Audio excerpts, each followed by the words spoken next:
Okay, so imagine a summer program where kids aren't just playing video games or watching TikTok, but instead are diving into theater with professionals from a world-renowned playhouse.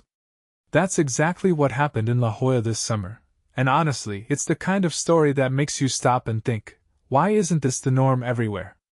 Let me break this down, because trust me, this isn't just about cute kids in animal costumes. This is about something way bigger. First off, the partnership between La Jolla Elementary and the Playhouse?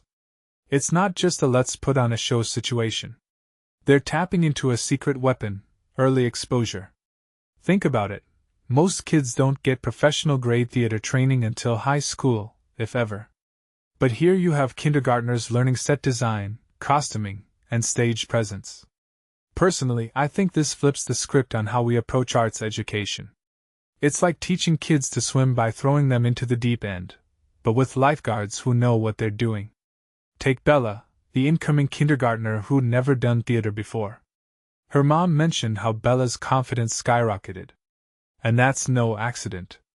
What many people don't realize is that theater isn't just about memorizing lines, it's a full-body workout for soft skills. Collaboration? Check. Public speaking? Double check. Creative problem solving? Absolutely. When you're a 5-year-old trying to figure out how to cheat out on stage, you're not just acting, you're learning how to connect with people. That's gold for a kid's social development. Now let's talk about the elephant in the room, why theater matters in a world obsessed with STEM. Nia, the 10-year-old who played Dory, said she learned professional acting techniques. But here's the kicker, the skills she's gaining here aren't niche. They're transferable to literally any career.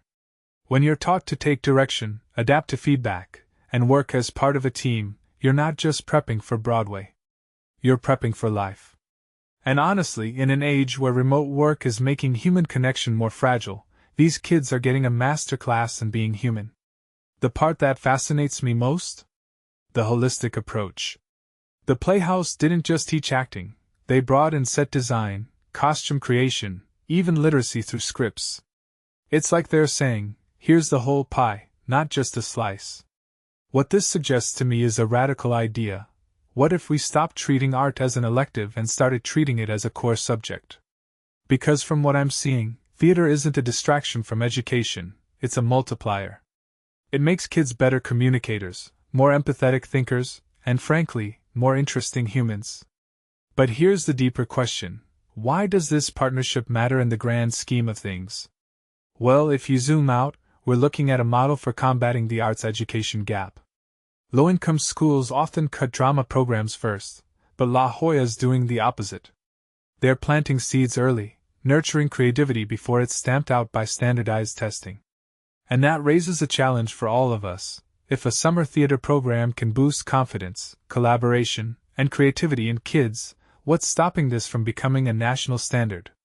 Because let's be real, when a 10-year-old can tell you about cheating out on stage with the wisdom of a seasoned pro, we're not just watching a performance. We're watching future leaders in action. So, what's the takeaway here? For me, it's this: theater isn't just about the spotlight. It's about the skills that stick with kids long after the curtain falls. And if you asked me, programs like this aren't just nice to have, they're essential. Which makes me wonder, what other extras are we overlooking that could shape the next generation in ways we can't even predict yet?